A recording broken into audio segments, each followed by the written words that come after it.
So initially, if you come to us when you've had diabetes, we can reverse it in a very short span of time. We can also reverse someone who has had it for the last 10 years, who's on insulin or something. We can get you off insulin very soon, in a matter of 2 or 3 months. It's not a big deal. 2-3 months? Absolutely. Wow. It's certainly possible. We can get you off insulin and then start to reverse everything, okay? Whether you have cancer, whether you have diabetes, whether you have HT, that is hypertension, whether you have any kinds or thyroid or autoimmunes, come to Ayurveda first. Reason being, like I said, all diseases are metabolic diseases. Ayurveda is the only form of a medical system that can correct your metabolism. Okay? First thing that we do is correct your metabolism. The moment you correct your metabolism, your body is able to remove or excrete out all the zombie cells, like I said, or the armor, or the things that are clogging your channels. So naturally, normally, and the disease is reversed. Okay, although there are laws which say that we can't talk about reversal of diseases and stuff like that, based on the British had told not to talk about it. Sadly, we still have those laws, I think, which should be looked into by the judiciary. Hi everyone. After the powerful episode 1 of our conversation, here is episode 2. What if the real cause of disease wasn't diet or genetics, but stress, relationships, and the way we lead our daily lives? In this powerful conversation, we explore the deep connection between emotions, lifestyle, metabolism, and disease through the lens of Ayurveda and modern science. From relationship conflicts triggering stress hormones to how food, sleep, and daily habits shape our health. In this episode reveals insights that could completely change the way you think about illness. You also discover how Ayurveda approaches prevention, prediction, and even the reversal of diseases by restoring the body's natural balance. If you care about your health and want to understand the real cause of disease, this is a conversation you cannot miss. Part 1 of our conversation is going to be linked in the description below. This is part 2. On to my conversation with Siddharth Sengupta. How do relationships cause disease? That's an interesting question. Now, let's say you or me as a person, let's take my example. Let's say that me as a person, I am a very dominating human being. So I have a relationship with my family that I'm being very dominating. Now, when I'm being very dominating, obviously there's a pushback from the other side. Now, when there's a pushback, I don't like it, so I fight back. Yeah. So at any given point in time, I'm in this fight or flight mode where either I'm fighting all the time or I'm just leaving the scenario and going out for a smoke or a drink or just for a stroll to be able to calm down. Okay. What does that mean? That is emitting corticosteroids in my body at any given point in time, all the time. And it's the same with the other side. Now, they are feeling subdued, they are feeling I'm being dominated over. So what happens to them? They feel another type of corticosteroid, not exactly the same ones which I am emitting, but their corticosteroids is something else. But corticosteroids are constantly being emitted in that environment, in that home, or in that office. And what happens is what are corticosteroids? Now, these basically get into your channels and start to block them and cause inflammations, as they call in allopathy, but actually it's choking of these channels in Ayurveda or epigenetics. And these chokings of the channels will not let the Vata or Pitta or Kapha pass through normally, or the information, that is the protein synthesis has to be done by the body, will not pass through. Okay, and what happens? These chokes eventually cause what is called as disease. Yeah, I think we've discussed this in the previous podcast as well. But how should people avoid or it's so stressful, society is so Exactly. stressful, family is so stressful. I don't think there's probably a single family which is completely at ease. Yes. There are pushes and pulls in every relationship, in every family, in every office. Right. More and more so nowadays in this stressful environment, globally, socially. Yes. One thing we all need to remember is that when the other person is shouting at you, that is a reflection of what they don't like in themselves. If the person says, oh, you're a very dominating person, I hate you for doing that, that means the other person is actually trying to say that I don't like this trait in myself that I am dominating. Yeah, that is one.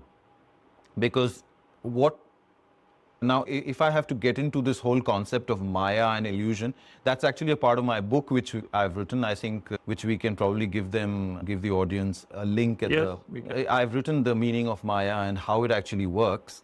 But coming back to this relationships is something which we all need to understand, that relationships there will always be friction, there will always be issues, but taking it too seriously is not really worth it. I always talk about, if there are 8 billion people on the planet, there are 8 billion definitions of love. Yeah. But I have just one definition of love, and that is love is being there no matter what. It's just like our parents, like they're always there no matter what. Yeah. So whether it's your spouse, whether it's your kids, whether it's your parents, just be there no matter what. Everyone goes through shit in their life. Everyone goes through ups and downs in their life. Everyone goes through these astrological turmoil and Rahu and Ketu in their life. That creates a lot of changes in human body, changes in human mind. And that's something which they are probably projecting on you. So you need to probably just go hug them. And it's not easy, of course. Just go hug them and say, okay, I'm sorry, nothing wrong. Okay, let's just forget it. Okay? The problem is not whose fault is it. The problem is who is ready to create the peace. Yeah? So it can be the woman, it can be the man. It's not the problem. So I always feel that when one person is shouting, the other person should just keep quiet and just listen. But beyond that, because you talk about it being such an instigator of disease. Yes. So how do we go beyond just the basic hug and manage? What do you suggest? Is there something in Ayurveda? Is there something in general health which you suggest when we handle difficult office relationships, home relationships? See, Karan, Satvikta helps in a big way. The food and the lifestyle that you lead helps in a big way. You can either be Satvik, you can be Rajasik, you can be Tamasik. So if you're more Satvik, the ability to understand... What is Satvik? Okay. When we say Satvik, it means more pure. It means more towards light and the truth, understanding the truth. Easy for the person to understand the truth. The person is more empathetic, does not is not very dominating, thinks too much about others as well. So Satvikta, Rajasikta and Tamasikta is in each one of us. Same like Vat, Pitta, Kapha is in different variations in each one of us. Same way Satvik, Rajasik and Tamasik is also there in each one of us. But the amount of Satvikta, the amount of Rajasikta and amount of Tamasikta varies depending on the food you eat, the lifestyle you lead. Okay. For example, if you eat stale food, you're obviously going to be Tamasik. Today, if you see a lot of people, they make food for 7 days and keep it in the refrigerators and they eat, or they go outside and eat. They eat in restaurants very often or in cafes very often. That is all Tamasik. So stale food, keeping it in the fridge and eating it, cooking is the worst form of diet. Yeah, that is a short reason for moving towards a disease. It can be diabetes and cancer even. People who are on stale food, especially what we see is a lot of women, what they do is they make food, they cook food, and their family eats and goes, and she keeps it in the fridge, and the next morning she again cooks for her family, but then who eats that stale food? She lands up eating it herself. And that is exactly why women are victims of diseases like thyroid and diabetes, or even cancer for that matter, and some even autoimmunes. And that's the reason why. Stale food is one of the biggest reasons. Of course, there is lifestyle. I think I can't say enough of this, that the biggest reason for disease today is sleeping late and waking up late. People who sleep by between 8 and 10 p.m. and who wake up between 4 and 6 a.m. are probably disease-free for the maximum parts of their life, and they would keep their metabolism very high. and they would keep all their channels. Isn't it each over. impossible in today's world to sleep No, it's between not. 8 and 10? I don't believe that at all. We believe that working late, in fact, a lot of people say, I'm a night person, I'm an evening person. That's not true. It's just you're a person who screwed up your own circadian rhythm. Not at all. Everyone is a morning person because the sun rises in the morning and sets in the night. So we are supposed to work with the sun. We've forgotten how to work with the sun. If you want to work hard and do something creative like a presentation or maybe some kind of book that you're writing or maybe even studying for the exams, wake up at 3 o'clock. Wake up at 4 o'clock and do that instead of sleeping at 2 o'clock in the night. You sleep by 8 o'clock and wake up at 2 o'clock. That's far better. But practically all our social events are all start at 8:39 onwards and they go up to 11, Yes. 12, 1. Well, you can always choose to say no. For example, Karan, everyone who comes to my house is aware. So they say, oh, it's 10 o'clock, so it's time for you to sleep, right? I say, yes, please leave now. You have to be, so your health comes first. So whether it's your friends asking you to come for a party, no, I don't, I sleep early, so I have to go. See, How do you before, balance being socially connected and health-wise good? you can't have both, actually. Okay. But I'm not asking you to be unsocial. What I'm asking you to do is build a boundary. Yeah, that I don't mind coming for a party at maybe, say, 8 o'clock if the party or a wedding starts at 8. I'll be there, but I'm going to leave by 10 or I'm going to leave by 9:30. And then that's all what I want to do. And that's all what I want to. I don't need to be over social and screw my health, is what I say. Because everything is possible if you want to do that. And if you're aware of, how to handle your own life, your lifestyle, your diet, everything. Yeah. And then you always say that all these diseases are metabolic diseases. That's right. So There's just one disease, and that's just a metabolism, a poor metabolism. That's it. In different channels, different parts of the body, but there's just one disease, that is poor metabolism. Yeah. what is poor metabolism? Good question. When we say poor metabolism, it can mean you're putting on weight. We all know that. It can mean that you become lactose intolerant. That is also poor metabolism. It can mean you're not able to handle wheat. Yeah, so the moment you eat wheat, you have some problems in your body. It can mean allergies to certain kinds of food. That is poor metabolism. It can mean acidity. That is poor metabolism. It can mean constipation. That is poor metabolism. It can mean loose motions. That is poor metabolism. There are several. So basically, if you have a lot of toxins in your body, that clearly shows up as poor metabolism. So in Ayurveda, it talks about ama, or basically undigested food which make certain kinds of cells in your body, and these we call as ama. In fact, in allopathy now they've started they call it zombie cells. So they call it zombie cells now. So these zombie cells are nothing but the ones that are causing inflammations and disease in your body, which is basically in Ayurveda it's called ama. In epigenetics also it's the same thing, which is the high levels of toxicity in your body, which basically clog your channels and decrease your metabolism. And when there will be a metabolic issue in your body, immediately shows signs like you might get constant headaches, you might get constant issues with aches and pains in your body, and your tongue.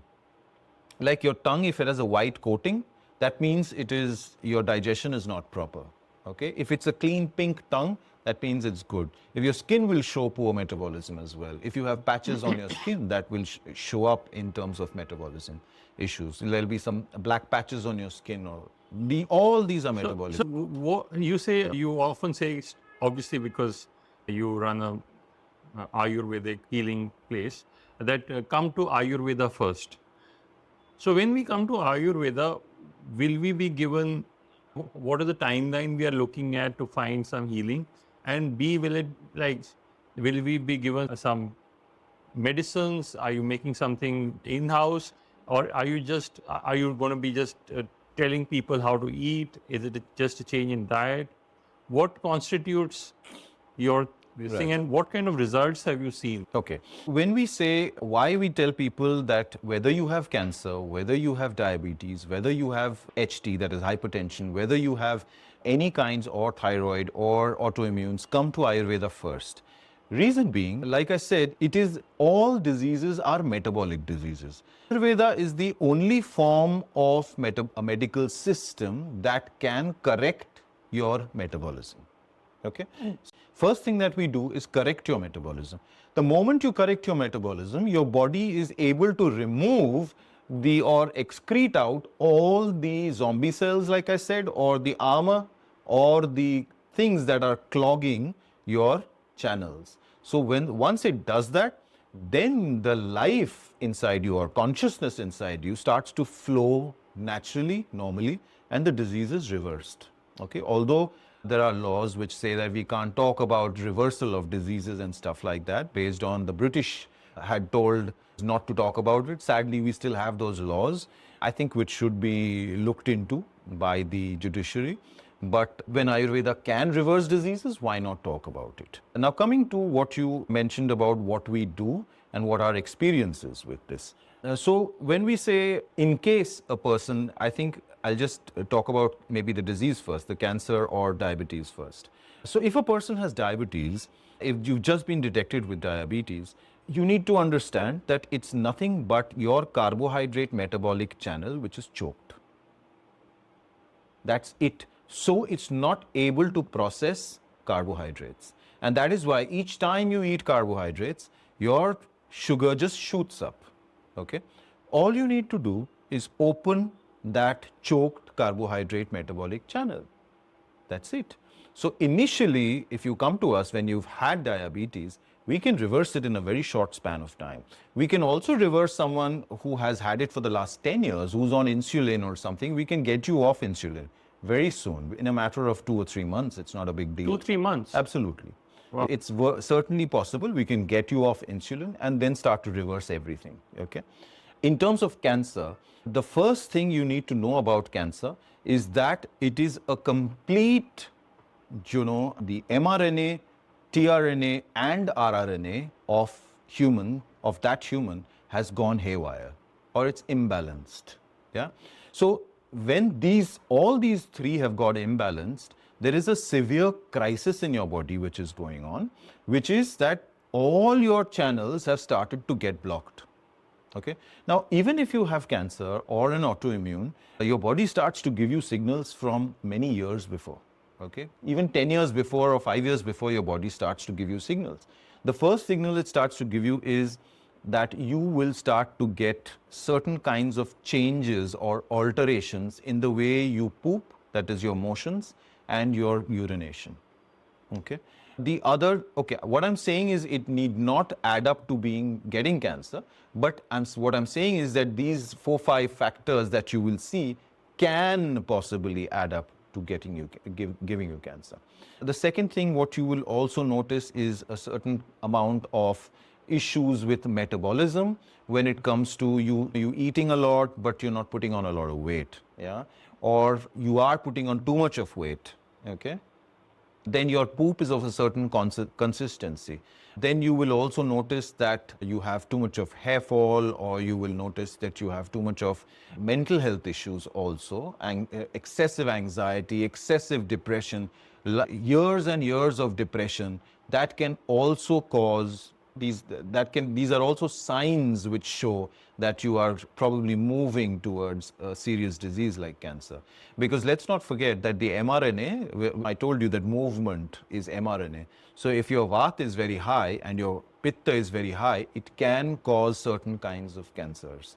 If your Kapha is very high, it can cause tumors. Okay. So these RNAs, or these three Vata, Pitta and Kapha doshas, surely show anyone, or a Vaidya can actually tell you way before whether you're moving towards a certain disease. And that's what we call as predictive healthcare. In Ayurveda, we don't have only preventive healthcare, we have preventive, predictive and also reversals. Yeah. So these are the three things that we deal in Ayurveda when it comes to a disease. And if someone comes to us with these kinds of issues, we of course will change their lifestyle, we will change their diet, we will change their environment, we will also give them medicines, of course. Then there is Panchakarma, or what we call as detox methodologies. Yeah, and we empowered them to do it themselves as well after a point in time. And there are some behavioral changes that need to be done, wherein we give them a document and send them, and we tell them, okay, you need to do this, maybe talk to your spouse every day in a certain way, talk to your children in a certain way. Because, the triggers can be, the triggers for stress and corticosteroids, I told you that we discussed, that it can be in the relationships as well, whether it's at home or in your office. So that is something we need to take.